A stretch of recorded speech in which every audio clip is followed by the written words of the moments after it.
Welcome to Films and Stuff with your hosts, Pete Mitchell and Ethan Hunt. All right, Pete, welcome back. Ethan. Another episode of Films and Stuff. Exactly. I'm very excited. Tell me, what do we have today? So, as we previously mentioned, Halo, the venerable and highly respected and highly sought after gaming franchise, previously developed by Bungie, which was owned by Microsoft. Yes. And then when Bungie left Microsoft to do their own thing, they were acquired by Activision. Then they left Activision and are now acquired by Sony. But in any case, Halo is Sony now. No. So Bungie is Sony. Halo, when Sony. Bungie left Microsoft, Microsoft kept the intellectual property rights for Halo. All right. And they had a sister studio called, I want to say 343 Industries. That's correct. 343 Industries was basically a spin-off of Bungie. They had a few of the same developers, and they continued with Microsoft and is an exclusive Microsoft title. This is the first time that we've seen Halo as a movie or a television series, right?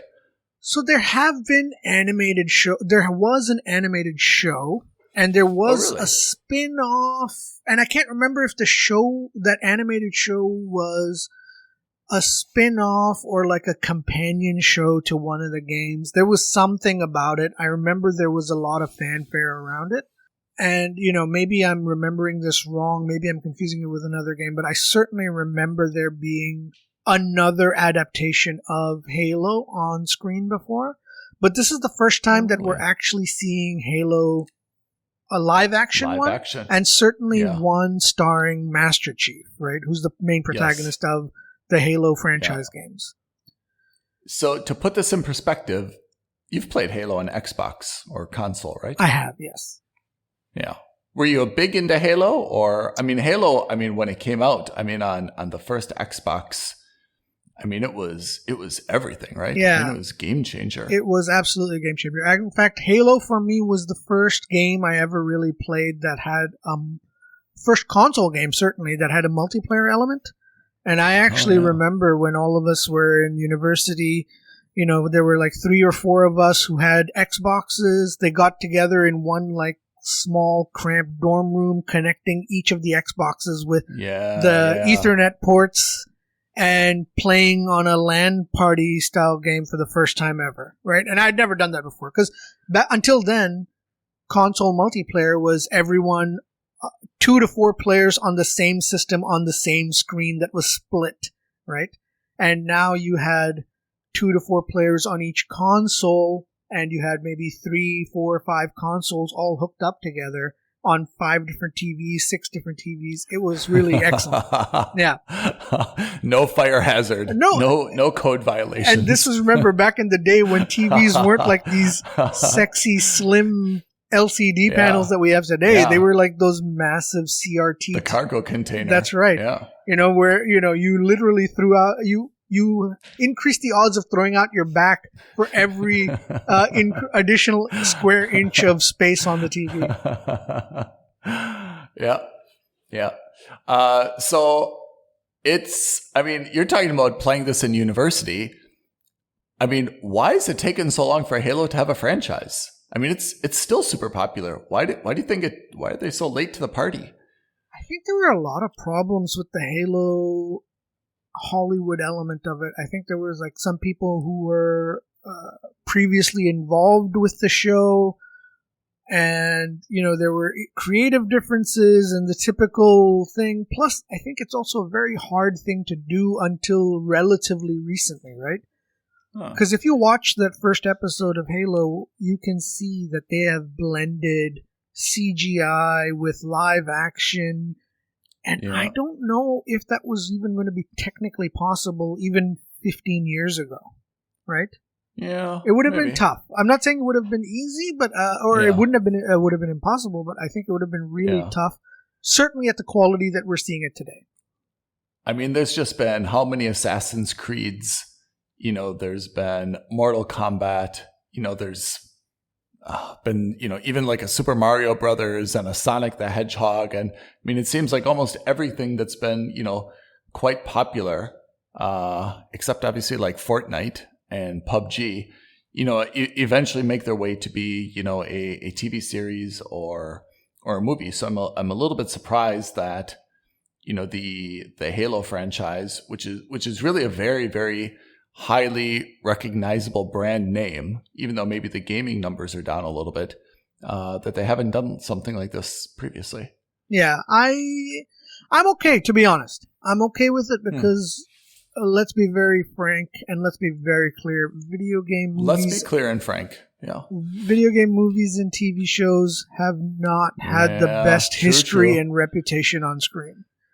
That's so true. Much so that I would even go so far as to say some game movies and shows have maybe even set them back, right?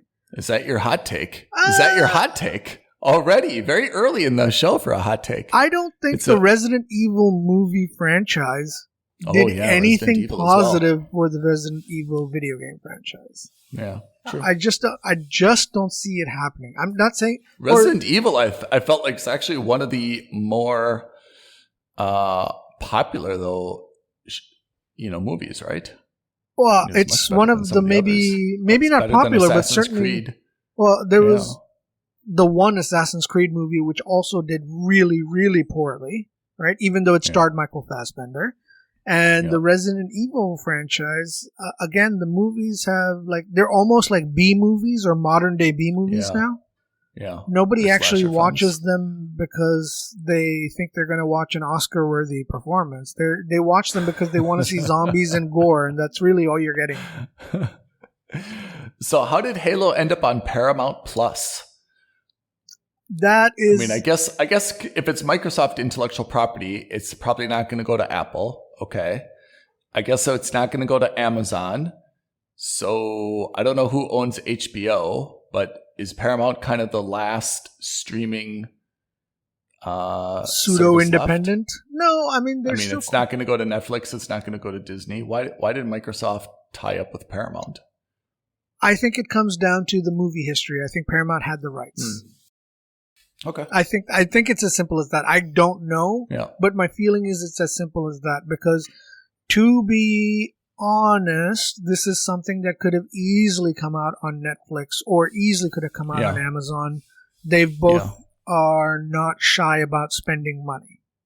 And I have to say, though, I feel like if it would have come out, maybe we're going to have to start talking substantively about it. We should decide if we're going to have spoilers or not. But I felt that the way that Netflix and Amazon do a lot of their shows, they splash a lot of money on the cast, but they try to make the production value relatively efficient, and Halo, if it's intended to really be true to the original story, probably needs a really big budget on a lot of the backdrop, right?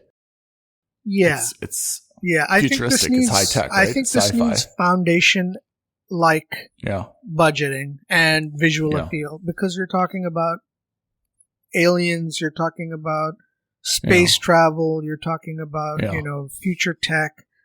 This is all the kind of stuff that I'm not saying that we've seen on Foundation, absolutely not, but I'm saying the quality that we saw on Foundation is something that you'd want to see in Halo. Right.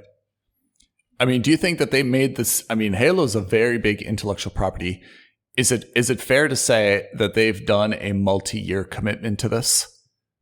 I would imagine that they're not doing this just for a 1 year 10 episode run, and they're going to say, well, that was that. Yeah, I agree. I feel like it's got to be like a multi-year commitment, right? I agree. And maybe, you know what? Which makes it a little bit easier to spend money. Yeah, let's drop it now. Let's say spoiler alert now. Spoiler alert. Okay, wait. Even before we go into spoilers, if you have to review it today, how are you rating this show? I would say it's mooch. Absolutely not worthy for me to subscribe to Paramount Plus only for this show.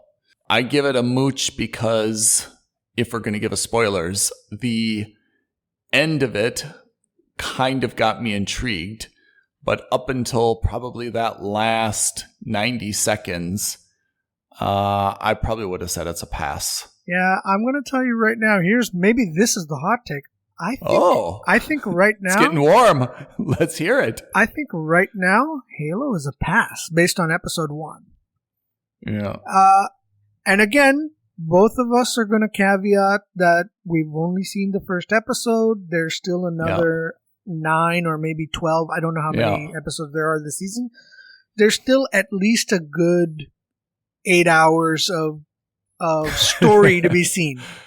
Yeah, but I agree, though, that it's that first one, though, that you usually give away for free, and that's the one where you say, all right, first one's free, now subscribe to Paramount Plus. And based on that first one, I'm not there. I'm not there. Although I do have Paramount Plus. I'm not there for this, and honestly, it got to a point where... Yeah. It got to a point where I was not watching the show for anything more than like Easter eggs based on the video games. And then, and then I immediately sent you a message and say, hey, you should watch this. Let's talk about it. Kudos to you for pointing it out. Yeah. But I think that, for me, based on episode 1, the films and stuff review by Pete Mitchell is skip it. Let's touch base on it next week. Let's see how things go over the course. No, I'm going to watch it. I'm dedicated to watch it for the rest of the season because I am a Halo game fan. And I do want to see how things go. It's what we do, Pete. It's what we do. This is it's a heavy the burden to wear. Sacrifices we make for our listeners. Yeah. A heavy crown to wear. Can I make 2 observations? And you tell me if you agree or disagree with these observations. Yeah. Observation number 1. Although the plot was can I call it an outfit or the costume or the armor? Mm-hmm. I thought was A+. Yes. I 100% agree. Chef's kiss. Yeah. It looked fantastic. And not just on Halo, not just on Master Chief. The actual, they show you, again, so now we're getting more into spoiler territory. We actually get to see other Spartans suit up in their suits of armor, and the way they do it, it invoked, the Vitruvian Man of Leonardo. Yeah. Right? How they've got these like mini rings. They stand in the center and the armor gets clamped around them. It's a little bit Iron Man-esque. Iron Man. I was going to say it was a little bit Iron Man / I felt like there's something in one of the Matrix movies where they got into these like walking things as well. If you remember the 80s era cartoons, it very much reminded me of the Centurions. And this is a deep cut. But I'm there. If anyone remembers, that's what it evoked. Anyway, so yes. But we agree. The armor, as you said, I give it A+, you give it chef's kiss. We agree the armor, very well done. Yeah. If this show fails, it's not because of whoever was responsible for designing the armor. Agreed. Very well done. Agreed. My observation number 2 is that if I were just listening to this and not watching it, it's a lot like Mandalorian in terms of pace and in terms of this gruff assassin meeting a young person and having kind of a soft spot in their heart for it, right? It is so funny you mentioned that because my first instinct was Mandalorian when I saw this. And there's a couple of points of difference that I wanted to go over. Yeah. The first major point was like, oh man, this is like, are they trying? And I know that they weren't trying to copy because this was probably in production while Mandalorian was also in production. Yeah. So, and I don't think that they would have taken one and copied from the other. I just, the timing's lot of too differences. Close. Yeah. Yes. But I think practically speaking, on its face. 100%, I couldn't help but feel like this was totally a Mandalorian-esque situation where you had this strong but silent type protagonist. Assassin, and he mercenary. He doesn't say much, but he really gets shit done. Even so far as the covered face, right? I mean, Mandalorian. So again, spoiler alert. Now we're going to get into this. This is the problem I had with the episode, right? In The Mandalorian, you had payoff, right? You never see him remove his helmet ever. And then you see him remove it 3 times over 2 seasons, right? Yeah. The first is because he's massively injured at the end of season 1. And he only reveals his face to a droid, so it doesn't count theoretically against the Creed, right? Correct. And in the second season, you see him remove his helmet twice. You see him once when he's forced to because he has to complete the mission in the Rebel base. Not the Rebel base. Sorry, the old Imperial base. Yes. Right? Correct. When he's with Briggs. I can't remember those guys. Bill Burr's character, Briggs Mayfeld or something like that. Right. And the third time is at the very end, which is a very emotional scene, is when he removes his helmet voluntarily so that Grogu can see his face one time before he leaves forever, right? Or what he thought was forever. So it was a very emotional thing. It was very well done. There was a lot of payoff to that, right? Because the whole time we've been watching, the idea was, I never take off my helmet. It is a part of my creed. And it was a plot point. Yep. This is the way. And Halo came out, I think the game came out in like the early 2000s. We're looking like 2001, 2, 3. Yeah, it launched with the first original Xbox. So between 2002 and 2004, whenever that was. Mm-hmm. The point was, in the video games, we have never, up to date, in the 7, 8 games that have been out, we have never seen Master Chief's face. He's never taken off his helmet, right? And he is this godlike, mythical human being amongst the naval, or amongst the Earth's forces, because UNSC. He never takes his helmet off. You never get to see it. And here, he takes it off almost immediately at the end of the first episode. And he's not saving himself for marriage, right? He gave it up in the first episode. And I get it. You're not the Mandalorian. I get it. There's no creed. There's no reason why you couldn't take off your helmet. But my God, man, save the reveal. I mean, do you think that was inspired by the Mandalorian, where they're kind of like, you know what? Everyone's kind of seen this. You know, let's not try to recreate the same magic. Let's just get it out of the way. You know, do you think that was some influence from the Mandalorian? I don't know, and I hope not, first of all. Second of all, again, this is the problem with games or shows based on games or movies based on games, right? Yeah. When you have 20 years of lore and history behind a franchise, and you've created a show which will appeal to a massive number of fans, you can't at the same time crap all over that history because for the sake of being different, right? So when I saw that helmet thing come off, first of all, my instant reaction was, what the heck is going on, right? And of course, family-friendly heck. I was really dropping F-bombs left, right, and center. I was not happy about that reveal, right? Second of all, I immediately went to... the first question I typed into Google was, is the Halo show canon to the Halo games, right? Do they run parallel? Are they inspired by? Where are we in terms of the timeline?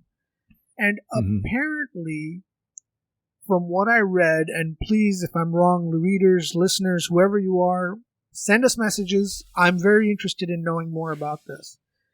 From my understanding, the Halo show is a parallel, almost like a parallel timeline to the Halo video games. And the idea is that it borrows and takes liberally from the video games, but it runs its own course. So it's canon insofar as it takes pieces and lore from the video games. But at the same time, from what I understood, it's not canon in the sense that they're not trying to recreate the stories of the games onto the show. So, which I like. I don't want to retread because, you've got you've got lots of games that you can go back and see the story through. Mm-hmm. But at the same time, like, that comes dangerously close to the director and to the writers saying, well, I'm going to take a giant steaming turd on top of this beloved franchise because I want to differentiate myself. Only for the sake of wanting to differentiate myself. Yeah, I hear you. I mean, I guess I didn't have a strong opinion about the removal of the helmet. But I mean, I agreed the parallels, that I saw with Mandalorian were just so strong.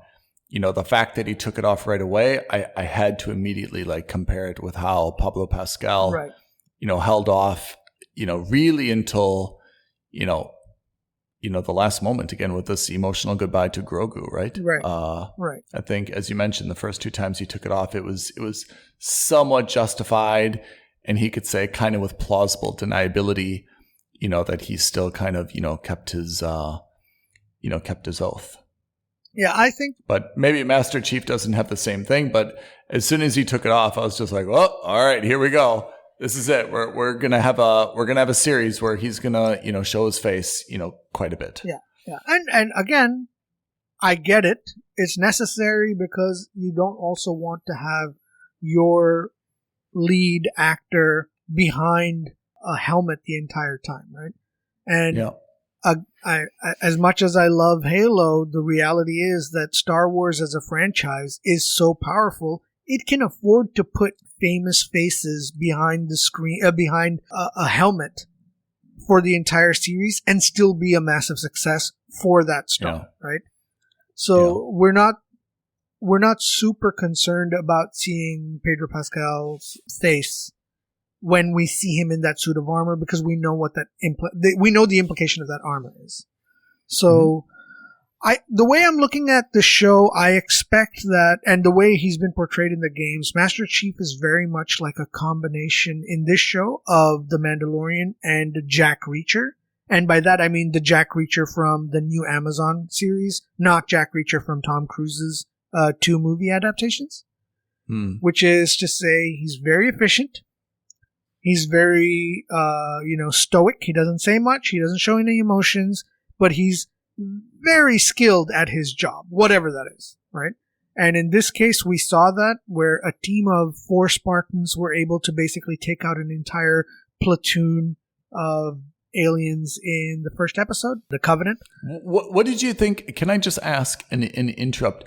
What did you think of that action sequence? Because my read was that they really jumped into the fight fast, right? Yeah. And my sense was that this was supposed to be, the hook. This was supposed to be an action sequence that got us all hooked. We're like, wow, that was so cool. The Spartans, the aliens, like, I thought that was a tame, I guess is the best word I can come up with. I mean, that was kind of the minimum I would expect if there's like a alien Spartan shootout, right? Yeah, it was definitely their flagship battle, and you're absolutely right. I agree with you 100%. Yeah. I think that was the intention of that fight sequence, right? Was to say, we're here, and this is a statement that we're here. We're back on TV. Yeah. We're finally on TV, and we're going to kick some ass. And we want to show you how powerful these guys are, right? Like, you saw that point where he picks up the alien, the Covenant on the pole, on the spear, right? Exactly. Yeah. And there was a lot of sliding and some, you could say, like light martial arts, So, I mean, I could see what they wanted to do. And I mean, I'm not a fight choreographer, so for sure I could not do better. But I didn't really feel like that was super compelling fight. I didn't find that the aliens were really like intimidating and strong. I didn't find that any of the, the weapons were like super powerful or interesting. A bunch of like kind of swords and bullet guns. And I didn't find that the Spartans kind of really did anything that made them stand out. Although, as I mentioned, their armor I thought was super cool. The way that they run is super cool. Like I thought that was pretty cool. But it just seemed like, you introduced me to the term set piece a while ago.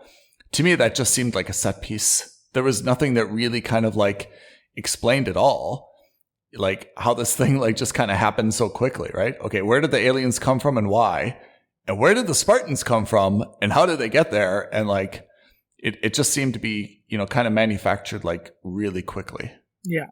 Yeah. And maybe that's because, you and I are or maybe we're a bit jaded, and maybe we're jaded. It could also be that, frankly speaking, if you look at shows like Reacher, if you look at shows like Mandalorian, we've seen some really killer action sequences, right? I mean, I think that's the thing. I mean, it's Halo. It's the premiere.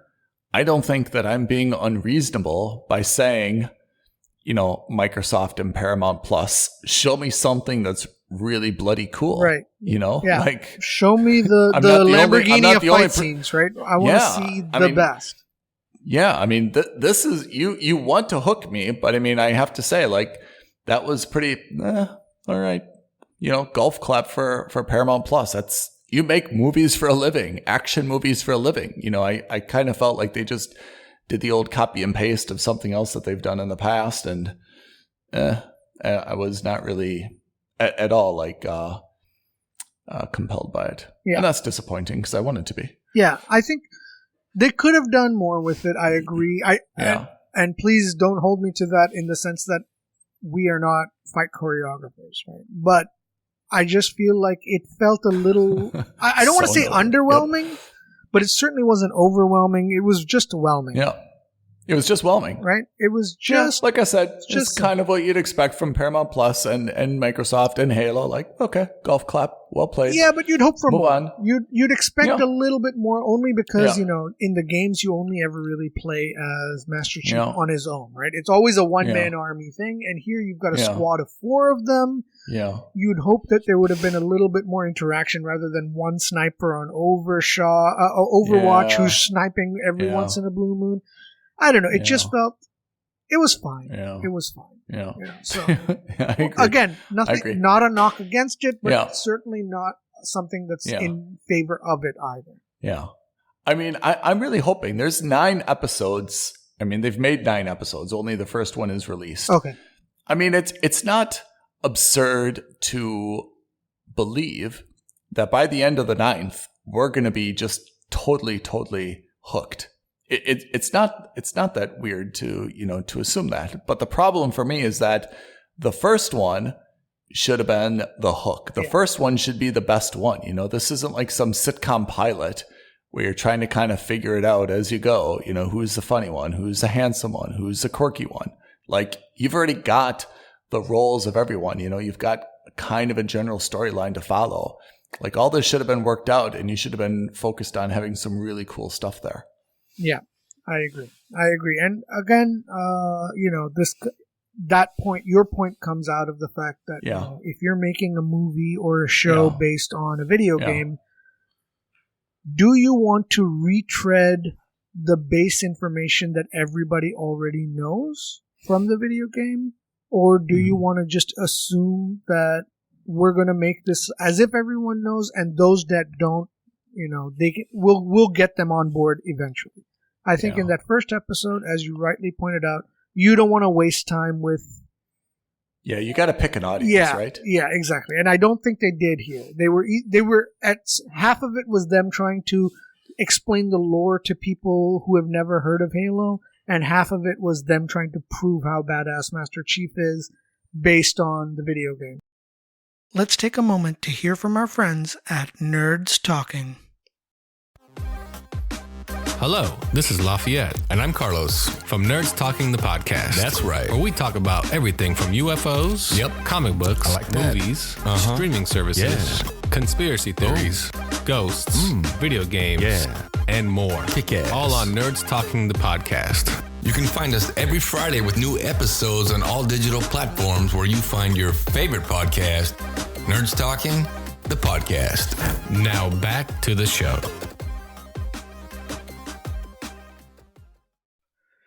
And now we return to our episode. What would you choose? I mean, if you're making this, they said, okay, like, Pete, like, which direction do you want to take this? You want this to appeal to the hardcore Halo gamers, or you want this to appeal to kind of the new generation that's kind of heard of Halo? They don't really know what's going on. Well, how do you position it? So remember, we talked about this, I don't remember when, maybe when we reviewed Uncharted, but I think one of the things that it's important to do, or one of the things that you can do with movies and TV shows, is use them as bridges in between video games, right? Or between things, so that you can use, if you have one defined story or like universe, there's no point in doubling up, right? There's no point in showing a story in the video game franchise and then repeating that story on the movie franchise, trying to appeal to a bigger audience. There's just no point. Yeah. Or I think for me, what I would have done is gone even further back in time. This seems to be like the beginning of the Halo franchise, right? Which is to say, we know of John 117, Master Chief, but not really. There's still something. Whereas in the video games right now, that guy, he's like a legend, right? Yeah. I would have gone a little bit further, and I would have said, you know what, maybe you do is set the show in the past, like well in the past. Don't make it starring the Master Chief. Make it starring Dr. Halsey, who's the one who created the Spartans, right? And showcase that process, right? How she's kidnapping these children, replacing them with clones. How those clones are dying off because that was what they're engineered to do, so that nobody will look more for those kids. And then how they're doing these genetic experimentation on the kids to make them Spartans, right? That I think would have been more interesting, because in the video games, we've seen clips and audio logs and bits and pieces of it, but obviously, that's not fun gameplay. So we know the lore based on external facts. We don't know, not intrinsic, extrinsic facts. So I think that you would do the fans a better service is to say, spend the first season building up the lore of what Spartans are and why they're so important or why they're so hated, etc. And then maybe, because as you rightly pointed out, this is going to be a multi-season franchise, because no one's spending this kind of money just for 10 episodes and then calling it a day. Spend the next 2-3 seasons after that showing the Spartans, and again, probably not Master Chief, but companions to Master Chief that have kind of shown up in the video games for like 5-10 minutes and then left, so that you can get a better idea of the world. Yeah, I think that's right. I mean, I'm kind of expecting, as with all new series, eventually they do some flashbacks and show kind of the the genesis of a lot of characters and how they arrived here. And I think that we've seen at least enough, let's say, hints that that's going to be, somehow incorporated in here as well. But I agree. I mean, it wasn't part of the first episode, and maybe that's the right thing to do. But I mean, again, this episode just could have used a little bit of, Red Bull or something to make it like a little bit more appealing to me. I agree. That being said, like you said, Pete, I mean, we don't think that this is worth subscribing to Paramount Plus for it. But I mean, again, I'm not cutting it off. I'll watch the second episode, but I have to say that second episode really has to show me a little bit of something. Otherwise, I feel like there's just so much other stuff competing for my attention that it's really hard to go back to something that I'm not really, enamored with, unless you and I just decide that we're gonna knock it out for our listeners and we'll just power through it, Yeah. But that's professional obligation. That's not, personal interest. Yeah. I will say I liked that they had a few small Easter eggs. You saw the sound. Oh, what? So, there was that scene where Master Chief gets shot and you hear his shield go down. And so the sound effects they used are exact, and then the shield recharges, and it's the same sound effects that you hear in the video games. So a nice little. I did not pick up on that. So that's a nice little throwback there. And, well, the only reason I know that very clearly is because I'm so bad at the multiplayer, I keep losing my shields. Yeah, exactly. So some of the other listeners like, oh, that never happened to me. Yeah. Well, so anyway, so there was that. And then you see when the Covenant is escaping after that first fight sequence, you see him using the cloaking shield. Oh, I saw that. Yeah. And that was straight out of the games too, the active camo. Yeah. Then there was one other one that I caught. I don't know if it's a reference to Mass Effect, but there was a nod to a Commander Shepard on one of the screens. And Commander Shepard is the main protagonist of the Mass Effect video game series. So I don't know if that was an Easter egg or just a random coincidence, but I hope that it's an Easter egg just because I feel it was. Yeah. Yeah. So there were little bits and pieces there like that. I will say I do like that the show is leaning heavy into the lore of the games, right? So you see Halsey, you see you see bits and pieces of all the different work that she's doing and the factions even within the UNSC. So I like that. I do like that. I think that there's that's something. That's a storyline that certainly was prevalent in the game, or not prevalent, but maybe pervasive in the games. So this is coming out once a week by Paramount Plus, right? Yes, it appears so. All right. I mean, of course, according to IMDb, they've already got 9 episodes. Okay. So I guess we've got another 8 weeks to go. What do you think of the release timing of this? I mean, we're in end of March now. Is that curious that they didn't, speed it up by a couple weeks? Is it okay? And they're trying to catch that April, May lull when we've described that there's not a lot coming out. What do you think is the reason for the timing of this? Or is it just whenever it was ready, they pushed it? So I think in terms of timing, this is probably a good place because, again, there's a little bit of a lull, especially in the cinema. We're not really seeing any major blockbuster, summer blockbuster hits so early yet, although I know that there are a couple of movie releases that we want to see in April. But having said that, I think that the other element to take into account is if you look at the video game release schedule, there is almost nothing major left, or at least anything announced for the next at least 6 to 9 months.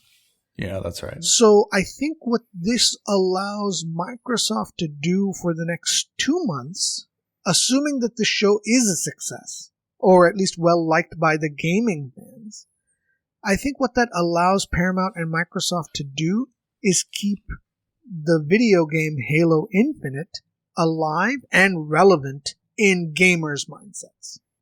My feeling is that in terms of timeline, if you now have a weekly show for the next 2 months about Halo, you're probably going to see an uptick, especially if the show has some cool sequences and good drama. I think you're hoping to see some uptake in the numbers for people playing the video game as well. I think that's right. Right? Okay, good point. I feel like this could have come out. I mean, I think that the lull that you refer to, this could have come out 2 weeks earlier, and I think it also would have really satisfied the lull. I mean, I'm happy it came out when it did. I was looking forward to something new, but I mean, definitely, I think that they could have, done this 2 weeks earlier, and it wouldn't have been competing with really anything out there.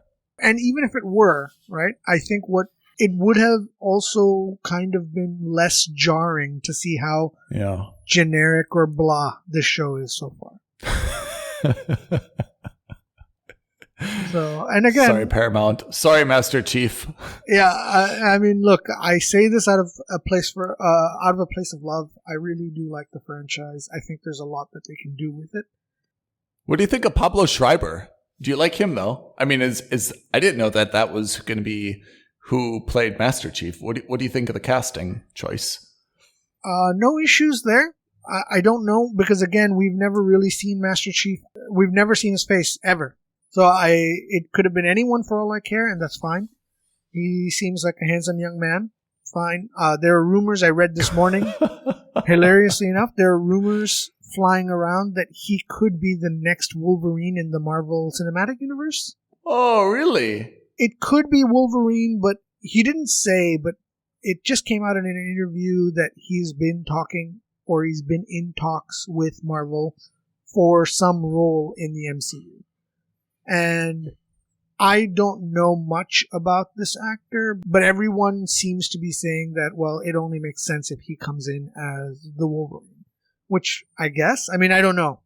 I just remember him from American Gods, which is several years old now. Yeah. And, I mean, he was, like, extremely compelling there. And then there was something else I saw him in. He was Defending Jacob. Defending Jacob. In American Gods, he was which demigod? Or Mad god? Sweeney. Oh, he was Mad Sweeney. Okay, he was the Irish guy. He was like this Irish leprechaun guy. Yeah. The one with the lucky coin. Yes, the lucky coin. Yeah. And then Defending Jacob, he was the district attorney, right? He was amazing in that, by the way. I don't know if you saw that. That's not. I feel like that's less your style and more my style. Yeah, I don't remember seeing Defending Jacob. But yeah, I think in terms of size and in terms of physicality, he certainly, based on Mad Sweeney alone, I think he certainly fits the mold for Master Chief. Yeah. I don't know if he fits the mold for Wolverine, but hey, what do I know? So yeah, that's a quick take on Episode 1. Episode 1. Not much in terms of story to tell or to recap. It's so generic right now still. If you really, as Ethan rightly pointed out, really look at The Mandalorian to see kind of where they're going in terms of at least right now. At least after episode 1. And, that's why I'm really meh about it. And if you pressed me on giving a review based on episode 1, I'd say, you know what? Skip it. Don't let this show mar your enjoyment of the video games. But I'm save yourself. But I am save yourself score. I am eternally optimistic, and I do hope that rating changes from skip I think that's hope to a mooch I think that's hope to speaking. To a subscribe. To a subscribe. What do we have in our next episode? Let's do a quick teaser. What's the next thing we're talking about on Films and Stuff? So we are going to be talking about. Likely we're going Winning Time. Yep. Winning Time. The latest episode of Winning Time. And we will also be doing our Q1 recap. Yep. Our 10K for the year 2021, which is to say our financial reporting / critical reporting of the year of the cinema and streaming platforms of 2021. And the 10Q, or the first quarter of 2022. All right. Perfect. Let's start to audit ourselves. Indeed. We'll get those numbers audited by Booz Hamilton and Ernst & Young or whoever. I don't know. Maybe Arthur Anderson, given our scores. Oh, maybe. Pete, always a pleasure. I will catch you on the flip side when we talk about Winning Time. You got it. Talk soon. Thanks, everyone. Bye, everyone. Thank you for listening to another episode of Films and Stuff. If you haven't already, please subscribe and review on Apple Podcasts, Spotify, or wherever podcasts are downloaded. Films and Stuff. There is no substitute.